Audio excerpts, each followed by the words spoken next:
Dahil sa wala pa nga tayong tubig nga sa bukid, kaya naman eto't nag-igib nga sila. Pero bago nga yun mga mare, bandang alas 10 nga may dumating nga na nagtitimbang mula nga sa mga center. Ang tsatsaga nga nila. Kaya buti na nga lang, gising na nga rin etong si Gael, kaya eto't sinukat na nga rin siya. Ang huling timbang nga ni Gael mga mare ay 6.9 nung nakaraan, ewan ko nga lang ngayon. Buti na nga lang din talaga, hindi nga eto nagmurot si Gael. Tingnan nyo naman, tahimik na tahimik ka lang, siguro ay namamangha kasi ibang tao yung nakikita niya. Dahil alam nyo naman nga mga mare, hindi nga namin siya nilalabas ng madalas nga lang siya lumalabas kapag mahalagang okasyon lang o kaya check up niya. At eto nga si mama tinimbang ay sinukat nga din dito. Tawa nga kami dyan ng tawa mga mare, kaya tingnan nyo si mama tawa din ng tawa, hindi nga mapakali yung ngiti niya. Hindi na rin naman sila nagtagal, kaya naman umalis na nga rin sila mga mare. Eto nga si Gael, tingnan nyo, gusto niya magpabuhat, kaya lang ayaw ko nga buhatin, kaya nagagalit. Abay marunong nang magalit itong batang to. Simula nga nang tumungtong siya ng 3 buwan ay talagang marami na siyang nadidiscovery. Nandyan yung bigla na nga lang sisigaw. Kung dati tatahimik-tahimik, ngayon mga mare ay pa talaga namang sumisigaw na siya kapag nga hindi niya nakukuha yung gusto niya. Sabi namin kaliit-liit pa nga ang bata, eh ganun na nga mga mare. O siya, tamang-tama, wala pa naman kaming almusal. Eto, maganda kasi to, 30 minutes before bago ka mag-almusal ay pwede mo na nga siyang inumin. Si Ran nga mas gusto niya nga daw ang juice, kaya naman ako dark choco na nga lang ang kinuha ko. Dahil meron nga tayong dark choco, coffee, puro, at syempre yung juice nga natin. Maganda nga ito mga mare sa pangangatawan nga natin. Bukod pa nga doon, sadyang napakamura nga nung sa atin. Kaya hindi na rin talaga to nawawala sa routine namin tuwing umaga. Lahat nga kami, ganito na nga ang ginagamit ngayon. Kaya madalas kami mabash kung bakit wala kaming kape. Kaya nagpapasalamat po kami sa talagang suking-suking nga namin dito sa ating barley. Kasi naman kapag nasubukan mo to ay talagang hahanap-hanapin mo nga rin mga mare. Eto't uminom na nga ako ng dark choco. May nalalaman pa nga ako ditong papikit-pikit. Akala mo talaga hindi ako naiinitan. Sarap kasi itong dark choco nga mga mare sa umaga. Ito rin talagang nakakatulong sa akin kaya lumalakas pa rin nga yung gatas ko kahit nakamix na nga yung pag-inom nga ng gatas ni Gael. O siya, tulad ng sabi ko sa inyo kanina, dahil wala nga tayong tubig sa bukid kaya kailangan nga mag-igib, kaya bumili muna nga sila dito ng drum. Na nga rin sila mga mare bumili nga ng nawasa para may panghugas-hugas tayo ng bigas nga natin. Kung pahugas-hugas lang naman ang plato ay pwede naman sa balon, kaya lang syempre panghugas-hugas ng ulam or pang sabaw. Kaya kinailangan din talagang umigib nga dito. Kaya buti na lang meron nga ditong malapit na igiban. Pero dahil nga may drum na nga tayo, kada punta nga natin dito magdadala na nga lang tayong tubig para makaipon nga din tayo. Hali kasi yung binilihan nga nila dito yung hinuhulugan nga mga mare. Pagkatapos nga nila doon, pumunta naman nga sila dito sa itikan nga natin. O di ba si tatay namumulot na naman nga, tuwang-tuwa na naman at minapulot na naman nga siya. Iba rin kasi talaga mga mare, kapag gusto mo talagang mamulot, ang sarap kaya sa pakiramdam. Minsan itry nyo kapag meron kayo alagang itik. Lalo na kaya kung sobrang dami nga nito. Kakatuwa lang kasi 50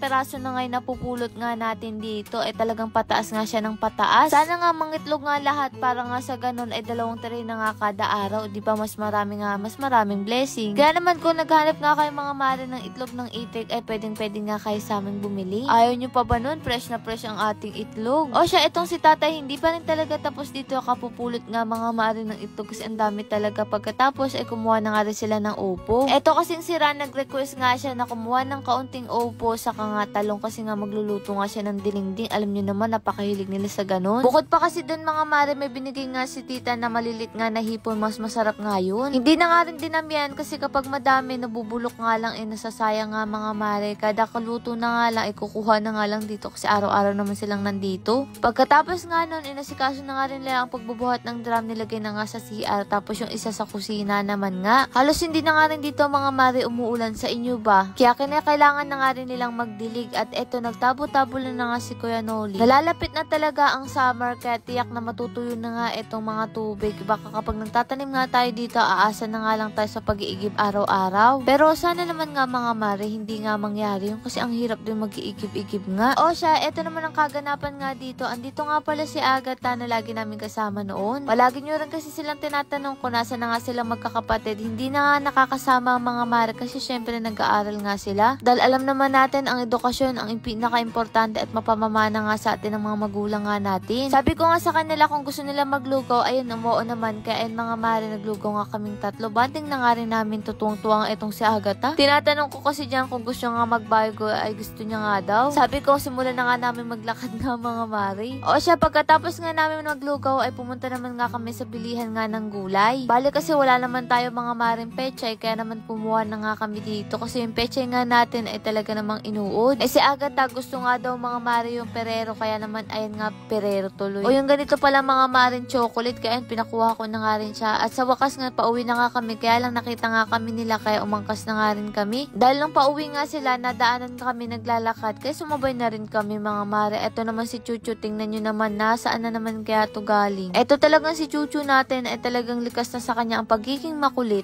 Lord, maraming salamat sa lahat ng blessing at syempre sa inyong mga mare. Paano ba yun? Bukas na lang ulit.